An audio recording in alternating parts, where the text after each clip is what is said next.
ਸਿੰਘ ਸਾਹਿਬ ਸਾਡੇ 'ਚ ਅੱਜ ਇੱਥੇ ਸ਼ਾਮਲ ਹੋਏ ਜੀ। ਸਾਨੂੰ ਹੱਲਾਸ਼ੇਰੀ ਤੇ ਹੌਸਲਾ ਦਿੱਤਾ। ਮਹਾਂਪੁਰਸ਼ ਹੋਰ ਵੀ ਸਾਰੇ ਸਿੰਘ ਆਏ ਆ ਜੀ। ਤੇ ਫਤਿਹ ਦੀ ਸਾਂਝ ਪਾਈਏ। ਵਾਹਿਗੁਰੂ ਜੀ ਕਾ ਖਾਲਸਾ, ਵਾਹਿਗੁਰੂ ਜੀ ਕੀ ਫਤਿਹ।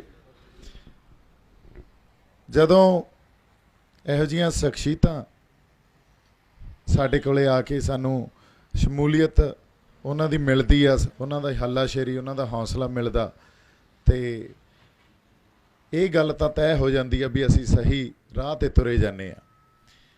ਜਦੋਂ ਸੱਚ 'ਤੇ ਪਹਿਰਾ ਦੇਣਾ ਹੁੰਦਾ ਤਾਂ ਸਾਡੇ 10ਵੇਂ ਪਾਤਸ਼ਾਹ ਨੇ, ਸਾਡੇ ਗੁਰੂ ਸਾਹਿਬਾਨ ਨੇ ਸਾਨੂੰ ਇਹੀ ਗੱਲ ਸਿਖਾਈ ਆ ਵੀ ਪਹਿਰਾ ਸੱਚ 'ਤੇ ਦੇਣਾ ਹੁੰਦਾ।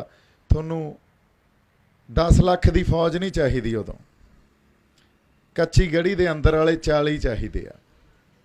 ਉਹ 40 ਬਹੁਤ ਆ ਜੇ ਸੱਚ 'ਤੇ ਪਹਿਰਾ ਦੇਣ ਵਾਲੇ ਹੋਣ ਤਾਂ।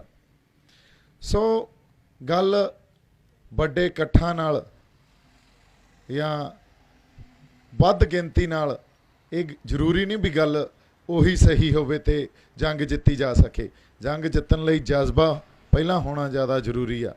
ਜਿਹੜੀ ਮਨੁੱਖੀ ਬੁੱਧੀ ਤੋਂ ਪਰਾਂ ਦੀ ਗੱਲ ਆ ਇਹ। ਕਈ ਵਾਰੀ ਸਾਡੇ ਸਮਝ ਨਹੀਂ ਆਉਂਦੀ ਇਹ ਗੱਲ। ਜੰਗਾਂ ਜਿੱਤੀਆਂ ਹੀ ਜਜ਼ਬੇ ਨਾਲ ਜਾਂਦੀਆਂ। ਪਰ ਅੱਜ ਜਿਹੜੀ ਅਸੀਂ ਲੜਾਈ ਲੜ ਰਹੇ ਹਾਂ ਉਹ ਪੰਜਾਬ ਦੇ ਹੋਂਦ ਦੀ ਲੜਾਈ ਲੜ ਰਹੇ ਹਾਂ। ਪੰਜਾਬ ਦੀ ਹੋਂਦ, ਇਹ ਲੜਾਈ ਪੰਜਾਬ ਦੀ ਹੋਂਦ ਦੀ ਲੜਾਈ ਕਿਉਂ ਬਣੀ, ਜਾਂ ਇਹਦਾ ਅਹਿਸਾਸ ਸਾਡੇ ਅੰਦਰ ਕਿੱਥੋਂ ਆਇਆ ਵੀ ਪੰਜਾਬ ਦੀ ਹੋਂਦ ਦੀ ਲੜਾਈ ਲੜ ਰਹੇ ਹਾਂ ਅਸੀਂ। ਪੰਜਾਬ ਦੇ ਸੱਭਿਆਚਾਰ ਨੂੰ, ਪੰਜਾਬ ਦੇ ਇਤਿਹਾਸ ਨੂੰ, ਪੰਜਾਬ ਦੇ ਪਾਣੀਆਂ ਨੂੰ, ਪੰਜਾਬੀ ਮਾਂ ਬੋਲੀ ਨੂੰ ਤੇ ਗੁਰੂ ਨਾਨਕ ਸਾਹਿਬ ਦੇ ਫਲਸਫੇ ਨੂੰ ਜਾਂ ਸਾਡੇ ਗੁਰੂ ਸਾਹਿਬਾਨਾਂ ਦੇ ਫਲਸਫੇ ਨੂੰ ਬਚਾਉਣ ਦੀ ਲੜਾਈ ਲੜੀ ਜਾ ਰਹੀ ਆ। ਇਹ ਕਿਸੇ 3 ਆਰਡੀਨੈਂਸ ਜਾਂ ਹੁਣ ਜਿਹੜੇ ਉਹ ਨਿਊ ਲੈਜਿਸਲੇਸ਼ਨ ਜਾਂ ਲਾਅ ਬਣ ਗਏ, ਇਕੱਲੀ ਲੜਾਈ ਉੱਥੋਂ ਤੱਕ ਸੀਮਤ ਨਹੀਂ ਆ। ਸੋ ਕਿਸਾਨ ਜਥੇਬੰਦੀਆਂ ਤੋਂ ਜੇ ਅਸੀਂ ਇੱਥੇ ਵੱਖ ਬੈਠੇ ਹਾਂ ਤੇ ਇੰਨਾ ਕੁ ਵਖਰੇਵਾਂ ਤਾਂ ਹੈ। ਹਾਲਾਂਕਿ ਸੰਘਰਸ਼ ਉਹੀ ਆ, ਉਸੇ ਸੰਘਰਸ਼ ਦਾ ਹਿੱਸਾ ਉਹਨਾਂ ਦੇ ਨਾਲ ਇਹ ਲੜਾਈ ਲੜੀ ਜਾ ਰਹੀ ਆ। ਪਰ ਇੰਨਾ ਕੁ ਵਖਰੇਵਾਂ ਰੱਖਣਾ ਚਾਹੀਦਾ ਸੀ। ਉਹ ਇਸ ਕਰਕੇ ਚਾਹੀਦਾ ਸੀ, ਕੱਲ੍ਹ ਨੂੰ ਪੰਜਾਬ ਦਾ ਇਤਿਹਾਸ ਸਾਡੇ 'ਤੇ ਸਾਨੂੰ ਇਹ ਸਵਾਲ ਪੁੱਛੂਗਾ ਵੀ ਮੇਰੀ ਖਾਤਰ ਕਿਸੇ ਨੇ ਆਵਾਜ਼ ਕਿਉਂ ਨਹੀਂ ਬੁਲੰਦ ਕੀਤੀ। ਜਿਹੜੇ ਗੁਰੂ ਸਾਹਿਬਾਨਾਂ ਨੇ ਇਹ ਧਰਤੀ, ਅਸੀਂ ਕਹਿੰਦੇ ਹਾਂ ਪੰਜਾਬ ਵਸਦਾ ਗੁਰੂਆਂ ਦੇ ਨਾਂ 'ਤੇ, ਜਿਹੜੇ ਗੁਰੂ ਸਾਹਿਬਾਨਾਂ ਨੇ ਇਹ ਧਰਤੀ ਵਸਾਈ, ਜਿੱਥੇ ਸਾਡੇ ਗੁਰਦੁਆਰਾ ਸਾਹਿਬ ਆ, ਜਿੱਥੇ ਸਾਡੇ ਤਖਤ ਆ, ਜਿੱਥੇ ਸਾਡਾ ਇਤਿਹਾਸ ਪਿਆ, ਜਿੱਥੇ ਅਸੀਂ ਕਹਿੰਦੇ ਹਾਂ ਦੁਨੀਆ ਦੀ ਸਭ ਤੋਂ ਮਹਿੰਗੀ ਧਰਤੀ, ਸਾਹਿਬਜ਼ਾਦਿਆਂ ਦਾ ਜਿੱਥੇ ਸ਼ਹੀਦੀ ਪਾਈ, ਉਹਨਾਂ ਨੇ ਸ਼ਹੀਦੀ ਦਾ ਜਾਮ ਉਹਨਾਂ ਨੇ ਉੱਥੋਂ ਪੀਤਾ, ਉਹ ਦੁਨੀਆ ਦੀ ਸਭ ਤੋਂ ਮਹਿੰਗੀ ਧਰਤੀ ਵੀ ਇੱਥੇ ਹੀ ਆ। ਤੇ ਸਾਨੂੰ ਜੇ ਸਾਡੀ ਧਰਤੀ ਨਾਲੋਂ ਤੋੜਨਗੇ ਤਾਂ ਸਾਡੇ ਪੱਲੇ ਕੀ ਰਹਿ ਜੂ ਮੁੜ ਕੇ? ਨਾ ਸਾਡਾ ਫਲਸਫਾ ਸਾਡੇ ਪੱਲੇ ਰਿਹਾ, ਨਾ ਸਾਡਾ ਇਤਿਹਾਸ ਪੱਲੇ ਰਿਹਾ। ਸਾਨੂੰ ਤਾਂ ਸਾਡੇ ਗੁਰੂਆਂ ਨਾਲੋਂ ਵਿਸਾਰਨ ਖਾਤਰ ਆ ਗਏ ਆ ਇਹ। ਸੋ ਲੜਾਈ ਇਸ ਕਰਕੇ ਸਾਡੀ ਹੋਂਦ ਦੀ ਆ।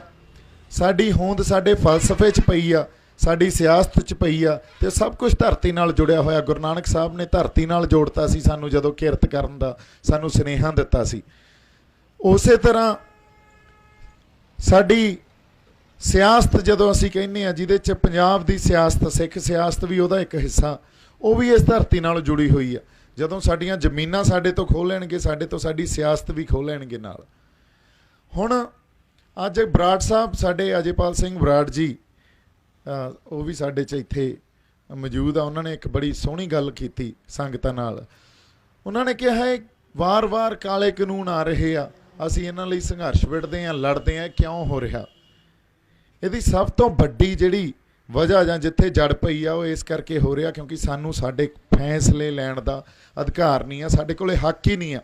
ਸਾਡੇ ਫੈਸਲੇ ਤਾਂ ਦਿੱਲੀ ਤੋਂ ਲਏ ਜਾਂਦੇ ਆ। ਦਿੱਲੀ ਸਾਡੇ ਘਰਾਂ ਦੇ ਫੈਸਲਿਆਂ ਤੋਂ ਲੈ ਕੇ, ਸਾਡੇ ਸਮਾਜਿਕ ਫੈਸਲਿਆਂ ਤੋਂ ਲੈ ਕੇ, ਰਾਜਸੀ ਫੈਸਲਿਆਂ ਤੋਂ ਲੈ ਕੇ, ਆਰਥਿਕ ਫੈਸਲੇ, ਫਲਸਫਿਆਂ ਦੇ ਫੈਸਲੇ ਵੀ ਦਿੱਲੀ ਲੈਂਦੀ ਆ। ਜੇ ਐਡੀ ਵੱਡੀ ਖੁਦਮੁਖਤਿਆਰੀ ਸਾਡੇ ਤੋਂ ਖੋਹ ਲਈ ਜਾਊਗੀ, ਫਿਰ ਜੇ ਅਸੀਂ ਕਹੀਏ ਵੀ ਸਾਡੀ ਹੋਂਦ ਬਚ ਜੂਗੀ ਜਾਂ ਸਾਡਾ ਫਲਸਫੇ ਬਚ ਜਾਣਗੇ, ਸਾਡਾ ਸੱਭਿਆਚਾਰ ਬਚ ਜੂਗਾ, ਤਾਂ ਇਹ ਬਹੁਤ ਵੱਡਾ ਝੂਠ ਆ। ਸਾਡੇ ਪੱਲੇ ਕੁਛ ਨਹੀਂ ਰਹਿਣਾ, ਸਭ ਕੁਝ ਉਹਨਾਂ ਨੇ ਖੋਹ ਕੇ ਲੈ ਜਾਣਾ। ਸੋ ਲੜਾਈ ਪੰਜਾਬ ਦੀ ਹੋਂਦ ਦੀ ਲੜਾਈ ਆ ਤਾਂ ਸਾਡੀ ਖੁਦਮੁਖਤਿਆਰੀ ਦੀ ਵੀ ਲੜਾਈ ਆ, ਸਾਡੇ ਹੱਕਾਂ ਦੀ ਲੜਾਈ ਆ, ਸਾਡੀ ਰਿਆਇਤਾਂ ਦੀ ਲੜਾਈ ਨਹੀਂ ਆ। ਜੇ ਅਸੀਂ ਰਿਆਇਤਾਂ ਦੀ ਲੜਾਈ ਲੜਦੇ ਰਹਾਂਗੇ ਤਾਂ ਹੱਕਾਂ ਦੀ ਗੱਲ ਕੌਣ ਕਰੂ, ਸਾਡੀ ਖੁਦਮੁਖਤਿਆਰੀ ਦੀ ਗੱਲ ਕੌਣ ਕਰੂ। ਸਾਡੇ ਪਾਣੀ ਅਸੀਂ ਦੇਣੇ ਆ, ਉਹ ਅਸੀਂ ਡਿਸਾਈਡ ਕਰਾਂਗੇ ਕਿੰਨਾ ਪਾਣੀ ਦੇਣਾ, ਹਰਿਆਣੇ ਨੂੰ ਦੇਣਾ ਕਿ ਰਾਜਸਥਾਨ ਨੂੰ ਦੇਣਾ ਕਿ ਦਿੱਲੀ ਨੂੰ ਦੇਣਾ, ਉਹ ਅਸੀਂ ਡਿਸਾਈਡ ਕਰਾਂਗੇ।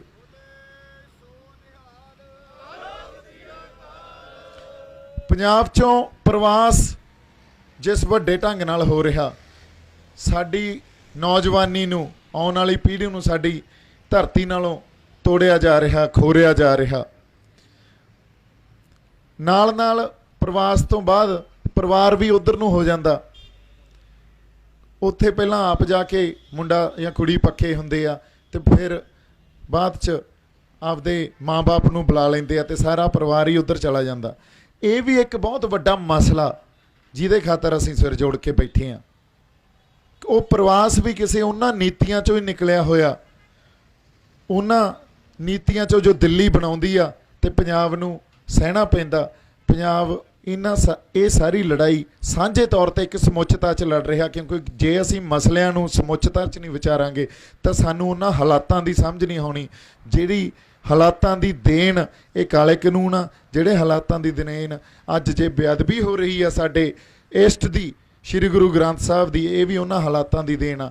ਹੁਣ ਸਾਡੇ ਕੋਲੇ ਜੇ ਅਸੀਂ ਇਹਨਾਂ ਗੱਲਾਂ ਲਈ ਨਹੀਂ ਜਾਗੇ ਤਾਂ ਮੇਰੇ ਖਿਆਲ 'ਚ ਇਦੋਂ ਜ਼ਿਆਦਾ ਸਾਡੇ ਤੋਂ ਬੇਅਦਬੀਆਂ ਨਹੀਂ ਸਹਿ ਹੋਣੀਆਂ, ਇਦੋਂ ਬਾਅਦ ਸਾਡੇ ਤੋਂ ਲੜਾਈਆਂ ਵੀ ਨਹੀਂ ਲੜੀਆਂ ਜਾਣੀਆਂ।